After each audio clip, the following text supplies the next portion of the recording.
What are the factors that will lead to a successful self-publishing experience? Wow, that is a mouthful. This is probably the question that I had in some ways the most to say about because I feel pretty strongly about how authors go into self-publishing and how they set themselves up for success. So I wrote down a number of points in preparation for this. And I think the first thing is just part of this question says, what are the factors that will lead to a successful self publishing experience? And my first question for any author is going to be, how do you define success? What is success going to look like for you? When you self publish, how are you going to know that you've been successful? That answer is different for every single author. This is actually a question that I ask in all of my coaching. It's a question that I ask at the beginning of many courses where I ask authors to sit down and define what success looks like to them. This is a business question. What does success look like?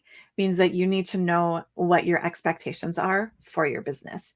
So, if you're asking me what factors lead to a successful self publishing experience, I can't answer that except for narrowly. I need to answer it broadly because I don't know what's going to make you feel successful. So all I can do is tell you how to set yourself up for different versions of success. So the first place that you start is knowing what success looks like. The second place, and this goes a little bit hand in hand with that first question, is know why you're self-publishing. So you're self-publishing because you want to achieve XYZ, which is usually going to be success, but you're also self-publishing because you want something specific. You want to be a published author. You want to be a published author more quickly than traditional publishing will allow. You want to make money and you think that you can make more money doing indie publishing than traditional publishing. Maybe you're just publishing because you want to get your books in front of the readers and it's the creation that's important to you, not the timeline and not the money. Maybe it's the readers that are important to you. Maybe it's just the storytelling. Maybe you're indie publishing because you want to be able to tell the story your way. You need to know. You need to know why you're publishing. Are you doing it for money? Are you doing it for the readers? Are you doing it for the creation process? You need to answer that question because that allows you to make decisions based around those things. So once you have those two questions, answered, then the third thing that I'm going to say is that a factor that will help you be successful, no matter what success looks like, is treating your publishing experience like a business. You need to think of yourself like any business that's going to open, whether you're a shoe store, a restaurant, an ice cream shop, a tire changing place. They're businesses, just like you're a business. And what is one of the first things that you do when you open a business? You think about how you can best serve the customers. What's going to bring the customers in the door? So once you start thinking of yourself as a business, how you're going to best serve the readers, what's going to bring the readers to your door, what's going to create an excellent reader experience, what's going to keep the readers coming back for more after they've tried the first time, or what's going to turn the readers away. So you're treating this like a business, not just like a lark, unless of course you're just publishing for the creation. And then you're like, I don't really want to act like a business. I just want to publish to publish. That's okay. But it might not lead to any kind of monetary success. So I always recommend people think of themselves as a business and treat it like a business and treat your readers like customers and think of them as you would want to be thought of as a customer. The other thing that I think has worked really well for a lot of authors who have grown their careers in different ways and are successful in terms of money or bestseller lists or lots of readers, and that is centering the reader experience. So I'm not just talking about writing a book because the reader wants to read it, but there's a number of different ways in which you can center the reader experience. You can center the reader experience in making sure that they have an excellent reading experience with your book. What kind of reading experience are they going to have? Is it going to be one that's a quality experience that has a great story and great characters? And yes, good writing and good editing. Are you centering the readers in what you're writing? Are you writing for the readers? Are you giving them the tropes that they want or the characters they want? or the setting or world building or storyline that they're looking for.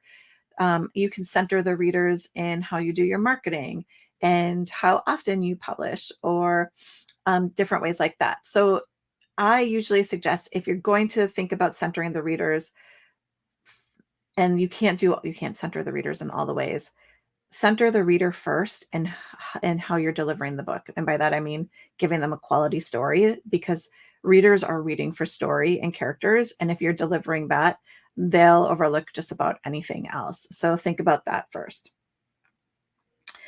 um the next thing that you can do in looking at a good self-publishing career that can develop into a solid career is stop comparing yourself to others. um, there's, that cliche that says comparison is the thief of joy. And I don't care if it's a cliche, because it's true. A lot of authors who come to me for coaching and consulting um, often say, so and so does this and so does this, but I can't do that. And the fact is, we cannot compare ourselves to other businesses, because we're not living the same life that other businesses, that other author is. We don't know what other responsibilities that we have. We don't know how their brain works. We don't know how fast they can write. We don't know how much money they have to throw at marketing or editing. We don't know if they have children at home or pets at home. Are they a foster parent? Do they travel a lot? Do they have a spouse? Like, we just don't know all of the facets of somebody else's life. And so comparing yourself is a complete waste of time, because your life is never going to be just like somebody else's. So the only thing that you can compare to is yourself, and you need to be able to challenge yourself to do what you're able to do within the boundaries and the structure of your life, not looking at the author sitting next to you and saying, well, they published a book a month and they're spending $5,000 on ads, but I don't have any money and I can't even afford an editor, and I work a full-time job, and I have a special needs child, and I can only write 500 words a month. Okay, then that's what your career looks like, and you're going to build your career based on what you can do, not what the author sitting next to you can do. So please stop comparing yourself to other authors, because that is not going to help you build a good career. Um, the other thing that I think is important in a self-publishing career is to have a plan.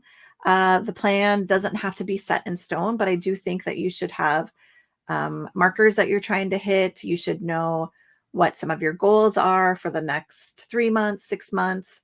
What are you trying to achieve? What do you want to get done by a certain time?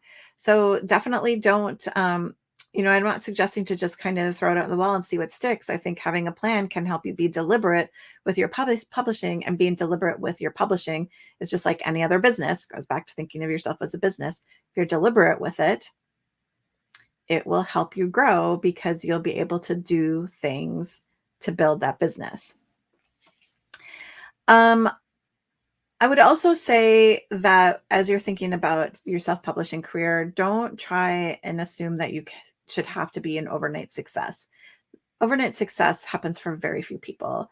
And usually when it does happen for somebody, it's because they've dialed in very specifically to a very specific thing that they're going to do quickly, do well, to meet a reader need, or to serve a market need.